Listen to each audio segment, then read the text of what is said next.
বাসর ঘরে বসে আছি আমি আর স্বপ্না। আজ আমার ব্যাচেলার নামটা একেবারেই ঘুষে গেল।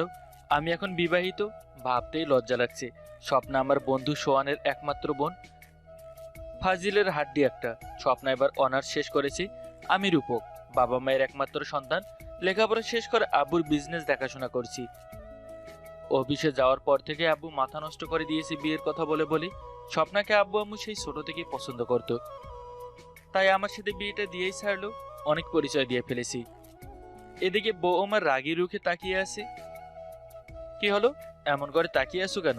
দেখে তো মনে হচ্ছে আমাকে খেয়ে ফেলবে। খাবো না কি করব? এই শালা আমাকে বিয়ে করে এখন দূরে বসো কেন? আমার নাম তো মনে হয় এবার ইতিহাসের পাতায় লেখা হয়ে যাবে। এখানে আবার ইতিহাস আসলো কোথা থেকে? আসবে না কেন বলো? বিয়ে করা বরকে তার বউ বাসর ঘরে বলে শালা। এর আগে আর কেউ তার বউয়ের শালা হয়েছে? আপনি তো দেখি আমার থেকেও বড় বদের হাড্ডি। সামান্য একটা কথাকে কোথায় নিয়ে গেছে। আচ্ছা, আজ আমাদের বাসর রাত, আর ঝগড়া করবে তুমি? আমি তো ঝগড়া করতে চাই না, আপনিই তো করছেন। আচ্ছা সরি, এবার আমি কি তোমার হাতটা ধরতে পারি? আপনার বউ, আপনি যা ইচ্ছা করতে পারেন। আমি স্বপ্নার কিছুটা কাছে গিয়ে স্বপ্নার একটা হাত ধরে হাতের উল্টো পিঠে কিস করতেই স্বপ্না কেঁপে ওঠে। হঠাৎ করে বাইরে ঝুম বৃষ্টি পড়তে শুরু করে। স্বপ্না বলে, একটা কথা বলবো, রাখবেন? রাখতে পারি, যদি এখন থেকে তুমি করে বলো। আচ্ছা তাই বলবো। চলো না আজ বৃষ্টিতে ভিজে আমাদের বাসর রাতের শুরুটা করি। পরে ঠান্ডা লেগে গেলে কি হবে আমার বউটার? তুমি মনে হয় ভুলে গেছো, তোমার বউ আগে সবসময় বৃষ্টিতে ভিজতো। এটা কি ভুলের কথা? আচ্ছা চলো। আমাকে কোলে করে ছাদে নিয়ে চলো। আমি ঠিক আছে বলেই স্বপ্নাকে কোলে তুলে নিয়ে ছাদে চলে আসি। স্বপ্না আমার কোল থেকে নেমে আমার দু হাত ধরে ঘুরছে। একটু পর নিজের পিঠ আমার বুকের সাথে লাগিয়ে দেয়। আমার হাত নিয়ে কোমরে রেখে আমার হাতের ওপর হাত জোড়া রেখে চোখ বন্ধ করে আছি। আমি স্বপ্নার মাথায় চুমু দিয়ে আরো শক্ত করে জড়িয়ে ধরি। একটু পর স্বপ্না আমাকে ছেড়ে দিয়ে দু হাত দুদিকে প্রসারিত করে ঘুরছে। আমি এক পলকে তাকিয়ে আছি আমার ফাজিল বউটার দিকে আর বলি, স্বপ্না আমার কাছে এসে আমার বুকে মাথা রেখে বলে, বাতাস উড়ে আসে, আঁচল ভেজে ঘাসে, খুশির স্বপ্ন লিখি গদ্য, তোমার সাথে দেখা, তোমার সাথে দেখে সুবাস গায়ে মেখে দিঘির জলে ভাসে পদ্ম। এভাবে আরো কিছু সময় বৃষ্টিতে ভিজে স্বপ্নাকে কোলে তুলে রুমে চলে আসি। রুমে এসে দরজা বন্ধ করে আমি বলি, যাও ওয়াশরুমে গিয়ে চেঞ্জ করে আসো। আমার বর থাকতে আমি কেন চেঞ্জ করব? আর চেঞ্জ করতে হবে না, তুমি নিজ হাতে আমার শাড়ি জুয়েলারি খুলে দাও, তারপর দুজন হারিয়ে যাব একে অপরের মাঝে। আমি ঠিক আছে বলে স্বপ্নার কাছে গিয়ে সকালে ঘুম থেকে উঠে দেখি আমি রূপকের বুকে শুয়ে আছি। ঠোঁটের কোণে এক চিলতে হাসি ফুটে ওঠে। রূপকের কপালে চুমু দিয়ে উঠে চলে যাই ওয়াশরুমে। গোসল শেষ করে এসে দেখি রূপক এখনো ঘুমিয়ে আছে। রূপকের কাছে এসে চুল থেকে তোয়ালে খুলে ওর মুখের উপর ছেড়ে দিই। এক লাফে উঠে বসে বলে, এটা কি হলো? সারা রাত একটুও ঘুমাতে দাওনি, এখনো দিবে না নাকি? একটু ঘুমাতে দিবে না? আমাকে বুঝি তুমি ঘুমাতে দিয়েছো? অনেক ঘুমিয়েছো, এখন গোসল করে এসে আমাকে শাড়ি পরতে সাহায্য করো। আর কি, বউয়ের এমন রোমান্টিক অত্যাচার তো মেনে নিতেই হবে। উঠে গিয়ে গোসল করে একটা তোয়ালে পেঁচিয়ে রুমে এসে দেখি বউ আমার ড্রেসিং টেবিলের সামনে বসে চুল মুছছে। আমাকে দেখে বলে, এই এসো, আমার চুল মুছে দাও তো। আমি স্বপ্নার কাছে গিয়ে ওর হাত থেকে তোয়ালে নিয়ে ওর চুল মুছতে থাকি। একটু পর স্বপ্ন আমার দিকে ঘুরে এক টানে ঘুরে হাসতে থাকে। আমি তাড়াহুড়ো করে তোয়ালে তুলে কোনো মতে নিজেকে ঢোক গেলে স্বপ্নার এক হাত ধরে আমার বুকের সাথে চেপে ধরে বলি, বিয়ে হয়ে গেছে এখনো তোমার ফাজলামো কমেনি তাই না? এখন থেকে তো আরো বেশি করব। ফাজিল মেয়ে যখন রোমান্টিক বউ বলে কথা, একটু রোমান্টিক অত্যাচার তো সহ্য করতেই হবে। আচ্ছা তাই বুঝি, তাহলে এখন আগে বরের অত্যাচার সহ্য করো বলে স্বপ্নার ঠোঁটে ঠোঁট মিশিয়ে দিই। এরপর স্বপ্নাকে ছাড়িয়ে দিয়ে শাড়ি পরিয়ে দিয়ে নিজে একটা টি শার্ট আর ট্রাউজার পরে নিই। এরপর দুজনে একসাথে নিচে চলে আসি। নিচে আসতেই দেখি সোহান আর ওর আব্বু আম্মু এসে বসে গল্প করছে। স্বপ্না ওর আম্মুকে জড়িয়ে ধরে, সোহান এসে আমাকে জড়িয়ে ধরে বলে, কিরে এত সকালে তুই এখানে? বোনকে মিস করছিলি নাকি? একমাত্র বোন বলে কথা, মিস তো করবই, আর তাই তোদের নিতে চলে এলাম। আচ্ছা, কখন এসেছিস? একটু আগে এসছি। তা স্বপ্না, স্বপ্না তোকে জ্বালায়নি তো? জ্বালাইনি আবার? সারা রাত বৃষ্টিতে নিজেও ভিজছে আর আমাকেও ভিজিয়েছে। আচ্ছা, এখন তার আঙ্কেল আন্টির সাথে কথা বলতে দিই। শোন, আমাকে ছেড়ে হাঁটছে। আমি গিয়ে আঙ্কেল আন্টির সালাম করে তাদের সাথে কুশল বিনিময় করি। সবাই একসাথে খেতে বসি। হঠাৎ অনুভব করি পায়ে কেউ সুরসুরি দিচ্ছে। স্বপ্নার দিকে তাকিয়ে দেখি মিটিমিটি করে হাঁটছে। বুঝতে আর সময় লাগলো না, এটা আমার ফাজিল বউয়ের কাজ। কানের কাছে মুখ নিয়ে ফিসফিস করে বলি, এটা কি হচ্ছে? কেন, কি হয়েছে? আমি তো কিছু করিনি। পা দিয়ে সুরসুরি দিচ্ছ কেন? এত দুষ্টুমি করো কি করে বলো তো? চুপচাপ খাবার খাও, নয়তো গরম ডাল কিন্তু উপরে ফেলে দিব। আর কিছু বললাম না। এই মেয়ে যে ফাজিল, সত্যি সত্যি গায়ে গরম ডাল ফেলে দিবে। চুপচাপ খাবার খেয়ে নিলাম। খাওয়া শেষে সবাই কিছু সময় বসে গল্প করি। সোহান বলে, রূপম, যা, তোরা রেডি হয়ে আয়, এবার যাই আমরা। ঠিক আছে বলে আমি রুমে আসতেই স্বপ্না বলে, আমি তোমার জন্য শার্ট বের করছি। না, এটা পরো, এটা তো তোমাকে খুব সুন্দর লাগবে। আমি এখন এটা পরবো না। বেলা কত বা হোয়াইট একটা শার্ট বের করো। বলেছি না এটা পরতে, এটাই পরতে হবে। আমি স্বপ্নাকে পাশ কাটে ওয়ার্ড্রোব থেকে একটা ব্ল্যাক শার্ট বের করে পরে আয়নার সামনে দাঁড়িয়ে চুল ঠিক করছি। হঠাৎ স্বপ্না আমার কাছে এসে আমাকে ওর দিকে ঘুরিয়ে একটানে শাড়ে বোতামগুলো ছিঁড়ে ফেলে। আমি বোকার মতো তাকিয়ে আছি ওর দিকে। এবার পরো বেশি করে, বুতাম ছাড়া শার্ট। এটা কি হলো? আমার ফেভারিট শার্ট ছিল এটা। আমি যেটা বলেছি সেটাই পরতে হবে, না হলে আবার সব বুতাম ছিঁড়ে দেব। আমি কিছু না বলে গিয়ে একটা ব্ল্যাক টি শার্ট পরে বলি, এটা তো বোতাম নেই, এখন কি ছিঁড়বে বলো? স্বপ্না ড্রয়ার থেকে একটা কেসি বের করে আঙ্গুলে ঘুরাতে ঘুরাতে আমার সামনে এসে দাঁড়ায়। এই না, এটা ভুলেও করো না। কে শোনে কার কথা? টি শার্ট ধরে কেচি দিয়ে ক্যাচ ক্যাচ করে কেটে দেই। বর আমার ক্যাবলা কান্তর মতো তাকিয়ে আছে। আমি হাসতে হাসতে বলি, যাও যাও, এবার কোনটা পরবে পরো। সব কয়টার একই হাল করব। আমার পছন্দ করা শার্টই পরতে হবে। কেয়ার করব, যা শুরু করেছে আমার এত সাথে শার্ট আর টি শার্টের যা করেছে, না থাক, এটাই পরে নেই। স্বপ্নার হাত থেকে ওর পছন্দ করা শার্ট নিয়ে পরে রুম থেকে বের হতে গেলে স্বপ্না বলে, এই আনরোমান্টিক লোক, কোথায় যাচ্ছ তুমি? আমাকে শাড়ি পরিয়ে দিবে, এসো। শাড়িয়ে পরিয়ে দেয় আবার আনরোমান্টিক রোমান্টিকের কি আসে? আছে, তুমি বুঝবে না। এসো, এখন আমাকে শাড়ি পরিয়ে দাও, আর একটা করে কুচি ঠিক করবে, আর আমার গালে কোমরে চুমু দিবে। এই মেয়ে সত্যি পাগল হয়ে গেছে। কিছু না বলে গিয়ে শাড়ি পরাতে থাকি। এরপর দুজনে রুম থেকে বের হয়ে নিচে চলে আসি। স্বপ্না আব্বু আম্মুর থেকে বিদায় নিচ্ছে। সোহান আমার কাছে এসে বলে, কিরে, মুখটা এমন মলিন কেন? রুমে নিয়ে আবার কেলিয়েছে নাকি আমার বোন?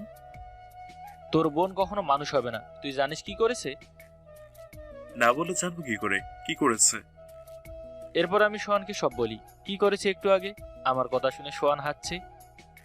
শালা, তোর বোন আমার ফেভারিট শার্ট আর টি শার্ট নষ্ট করে দিয়েছে, আর তুই হাসছিস? আসবো না তো কি করবো?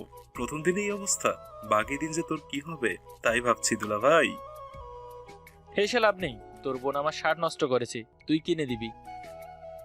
ঠিক আছে, দেবো। এখন চল, যাওয়া যাক। এরপর আমি আব্বু আম্মুর থেকে বিদায় নিয়ে আমরা চলে আসি স্বপ্নাদের বাসায়। বাসায় আসতে আসতে সন্ধ্যা হয়ে যায়।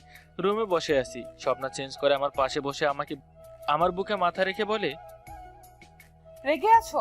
তখন আমার কথা শুনলে তো আমি এমন করতাম না। আচ্ছা, আমি তোমাকে নতুন শার্ট কিনে দেব, আমার বরের টাকা দিয়ে। বাহ, ভালো তো, আমার টাকা দিয়েই আমাকে গিফট করা হবে। হুম, আমার বর তুমি, আর কার কাছ থেকে নেব বলো? আচ্ছা, এখন আমাকে একটা চুমু খাও, তারপর ফ্রেশ হয়ে এসে নিচে চলো, খাবার খাবে। আমি কিছু করার আগেই বউ আমার গলা জড়িয়ে ধরে চারঠোর এক করে দেয়। এভাবে কেউ কিস করে? আর একটু হলেই তো আমার টিকিট কেটে যেত।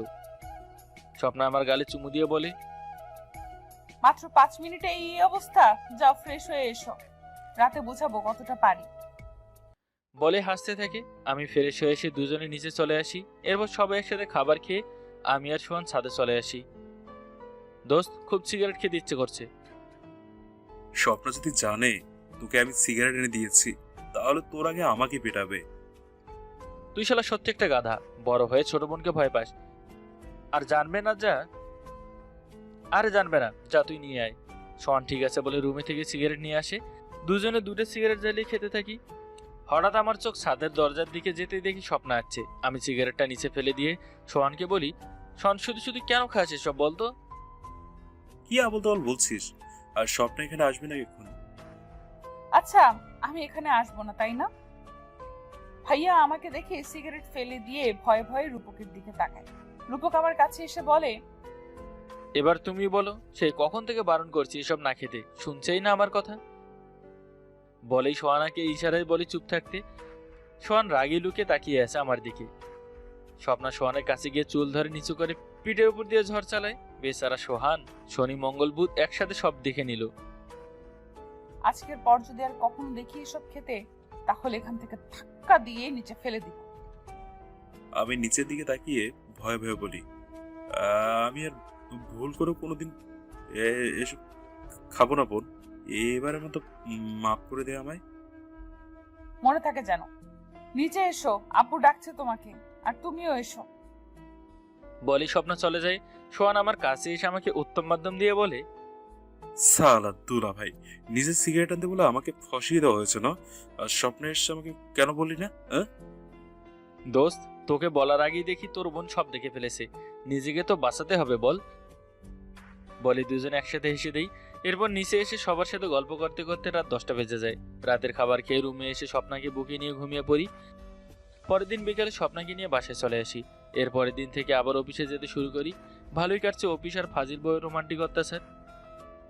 একদিন বিকেলে অফিসে বসে কাজ করছি, মোবাইলটা বেজে ওঠে। মোবাইল হাতে নিয়ে দেখি স্বপ্না কল করেছে। স্বপ্না বলো। কোথায় তুমি? বাসায় আসবে কখন? লেট হবে একটু আসতে। কিছু লাগবে তোমার? তোমাকে লাগবে। এখন এই মুহূর্তে বাসায় আসবে আর আমাকে নিয়ে ঘুরতে যাবে। আমি কোনো কথা শুনতে চাই না, বাস। স্বপ্না শোনো। Hello hello. হয়ে গেল, কথা নাই, না শুনেই কল কেটে দিল। এখন বাসায় না গেলে আমার 12টা বাজবে। ল্যাপটপ বন্ধ করে ম্যানেজারকে সব বুঝিয়ে দিয়ে বাসায় চলে আসি। বাসায় এসে আব্বু আম্মুর সাথে কথা বলে রুমে এসে দেখি বিছানায় বউ নিজের জন্য কালো শাড়ি আর আমার জন্য কালো পাঞ্জাবি রেখে দিয়েছে। ওয়াশরুম থেকে পানি পড়ার শব্দ হচ্ছে। অফিসের ব্যাগটা রেখে ওয়াশরুমের দরজায় হাতে রাখতেই দরজা খুলে যায়। শাওয়ার নিচ্ছিলাম, হঠাৎ দরজা খুলে যাওয়ার ভয় পেয়ে দরজার দিকে তাকিয়ে দেখি আমার বর দাঁড়িয়ে আছে। রূপকের এক হাত ধরে টেনে ভেতরে এনে দুজন একসাথে ঝর্ণার নিচে দাঁড়িয়ে আছি। রূপক আমার থুতনিতে হাত রেখে ওর মুখোমুখি করে আমার ঠোঁটে নিজের ঠোঁট মিশিয়ে দেয়।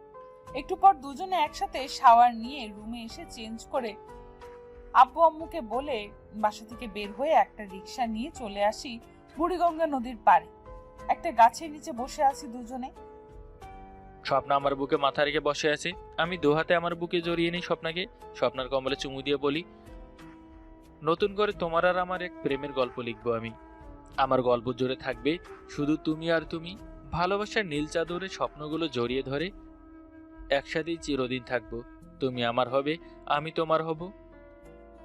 আমি রূপকের হাত শক্ত করে জড়িয়ে ধরে হাতে চুমু দিয়ে বলি, স্বপ্ন তৈরি ভাসাবো দুজন, প্রেম আর প্রেম দিয়ে সাজাবো আমাদের ভুবন। ভালোবাসি ভালোবাসি তোমাকেই বলবো বারে বারে, তুমি ছাড়া শূন্য জীবন আমার। তুমি আছো আমি আছি স্বপ্ন হাজার, তুমি ছাড়া হবে যেন মরণ আমার। ভালোবাসি কত তোমায় বুকে চেপে রাখি, হৃদয় নগরে তোমাকে ঘিরেই আমার মনে মিছিল চলে রোজ। চোখের কালোয় বৃষ্টি আলোয় শুধু তোমাকেই ছুঁই। রাত জ্যোৎস্নায় মন মোহনায় নীলাপ প্রেমের জলে বেখেয়ালি চাঁদ রূপালি তোমারই ছোঁয়া ফেলে। আমারে মন আকাশে পথ ভোলা মন, ঘুম আসে ফিরে তবুও জেগে থাকি তোমাকে দেখবো বলে। স্বপ্নাকে নিয়ে আরো বেশ কিছু সময় ঘোরাঘুরি করে বাসায় চলে আসি। বাসায় এসে রুমে গিয়ে চেঞ্জ করে আব্বু আম্মুর সাথে কিছু সময় গল্প করে রাতের খাবার খেয়ে রুমে এসে দুজনে শুয়ে আছি। স্বপ্না আমার উপরে উঠে আমার ঠোঁটে নিজের ঠোঁট ছুঁয়ে বলে, আমি তোমাকে খুব জ্বালাই তাই না রূপক?